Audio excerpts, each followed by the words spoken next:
2 दिसंबर को दोस्तों राष्ट्रीय प्रदूषण नियंत्रण दिवस के रूप में मनाया जाता है, क्योंकि 2-3 दिसंबर 1984 को एक बहुत ही दुखद यह दिन थे जब भोपाल गैस त्रासदी होती है, जिसमें यूनियन कार्बाइड कंपनी से एमआईसी का रिसाव होता है, मिथाइल आइसोसाइनेट का रिसाव होता है और बहुत सारे लोग मारे जाते हैं इस गैस के रिसाव। तभी से औद्योगिक प्रदूषण को चिन्हित करने के लिए राष्ट्रीय प्रदूषण नियंत्रण दिवस रूप को अगले वर्ष से मनाया जाता है। तो 2 दिसंबर को क्यों मनाया जाता है, ये आपको पता होना चाहिए। उत्तर प्रदेश यहाँ 60 वर्ष से अधिक उम्र की महिलाओं को जो सरकारी रोडवेज बसों की सवारी है वो मुफ्त करने की घोषणा उत्तर प्रदेश सरकार ने की है। यहाँ पे जो 60 वर्ष से अधिक की महिलाएं हैं उनको रोडवेज की बसों में मुफ्त सफर करवाया जाएगा। नई बसों को खरीदने के लिए ध्यान रखिएगा, अभी हाल ही में जो अनुपूरक बजट पेश किया है सरकार ने, तो नई बसों को खरीदने के लिए कितने करोड़ रुपए की व्यवस्था की है, इसमें 100 करोड़ रुपए की व्यवस्था की है। अनुपूरक बजट के देख लेते हैं तथ्य क्या है। बजट के आपको बता ही चुके हैं। आपको पता है अनुपूरक बजट पेश क्यों होता है, चाहे वो सेंट्रल लेवल पे हो चाहे राज्य के लेवल पे। तो जब किसी वित्तीय वर्ष में घोषित किया गया बजट कम पड़ जाता है किसी कारणवश, जो योजनाएं चल रही होती हैं, ठीक है, या फिर कुछ नई योजनाएं सरकार को जरूरत है नई योजनाएं चलाने की, तो उसके लिए फिर से बजट पेश करने की आवश्यकता होती है। ऐसा नहीं कि अपने मनमानी पैसा निकाल लेंगे, बजट फिर संसद या विधानमंडल से प्रस्तुत करना और पारित करवाना आवश्यक होता है। इसीलिए अनुपूरक बजट प्रस्तुत करती है सरकार जब पैसा कम पड़ जाए या फिर किसी नई योजना में व्यय करने की आवश्यकता पड़े। तो ये पहला अनुपूरक बजट है 2023-24, उत्तर प्रदेश का जो बजट है उसका अनुपूरक बजट है 2023-24 का, ये पहला बजट है। इसकी जो खासियत है, 29 नवंबर 2023 को अनुपूरक बजट विधानमंडल में प्रस्तुत हुआ। ये महत्वपूर्ण है, तारीख याद रखिएगा। वित्त मंत्री कौन है? सुरेश खन्ना, जिन्होंने प्रस्तुत किया। वर्ष 2023-24 का अर्थात बजट वर्ष 2023-24 का पहला अनुपूरक बजट है। कुल बजट कितने लागत का है? तो 28,760.67 करोड़ रुपए का कुल अनुपूरक बजट है। 7,421.21 रुपए की नई योजनाओं के लिए बजट की व्यवस्था की गई है। ठीक है, कितने? 7,421.21 करोड़ की नई योजनाओं पर व्यय की व्यवस्था की गई है।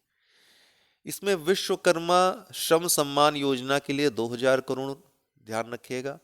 पीएम मित्र योजना के तहत लखनऊ हरदोई में पीएम मित्र टेक्सटाइल पार्क के लिए, अपैरल पार्क के लिए कितने रुपए की? 510 करोड़ रुपए की।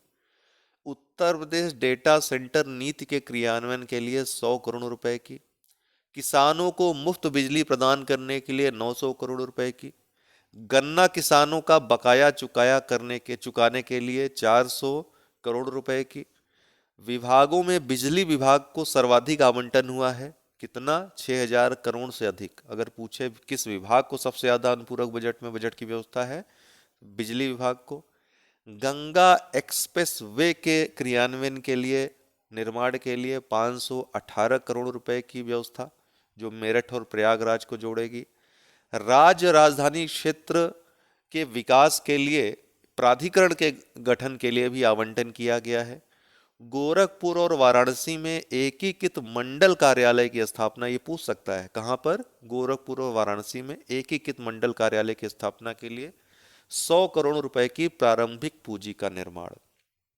तो ये बजटीय महत्वपूर्ण व्यवस्थाएं हैं जो इसमें शामिल हैं, पूछ सकता है। उत्तर प्रदेश सरकार ने हाल ही में ऑनलाइन गेमिंग, लॉटरी, कैसीनो, घुड़दौड़ आदि पर कितने परसेंट जीएसटी लागू कर दिया है? तो 28% जीएसटी लागू करने की घोषणा सरकार ने की है। किस संस्था ने पहली बार हॉल ऑफ फेम नहीं, हॉल ऑफ शेम सूची जारी की है? गलत ढंग से जो पैसा कमाने वाले हैं उनकी सूची जारी की है, तो फोर्ब्स ने। नई दिल्ली में साहित्य अकेडमी पुस्तक मेले का आयोजन हुआ। कहाँ पर हुआ? नई दिल्ली में।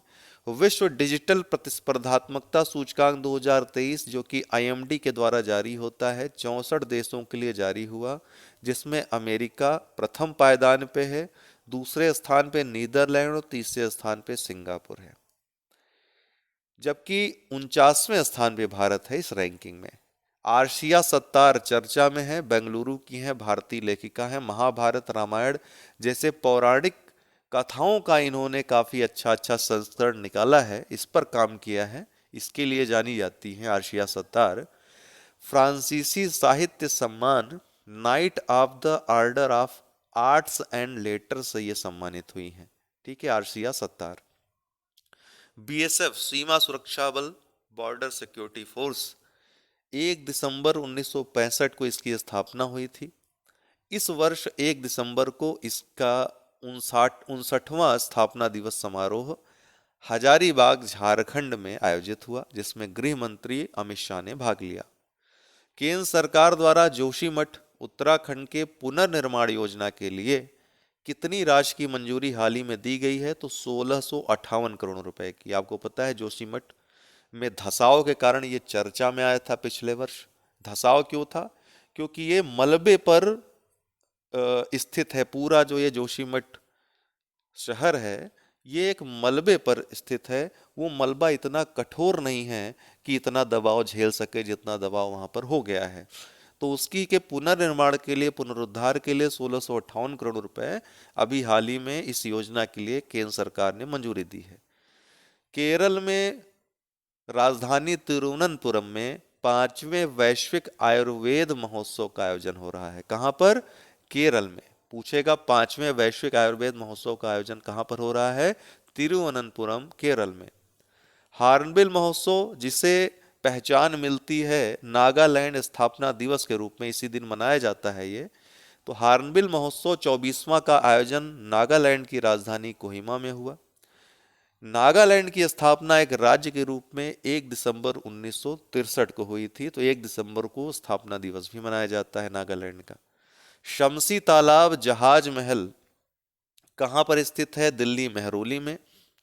यहां पर जल शक्ति मंत्रालय के द्वारा जल इतिहास उत्सव का आयोजन यहां पर किया गया। कहां? शमसी तालाब जहाज महल में।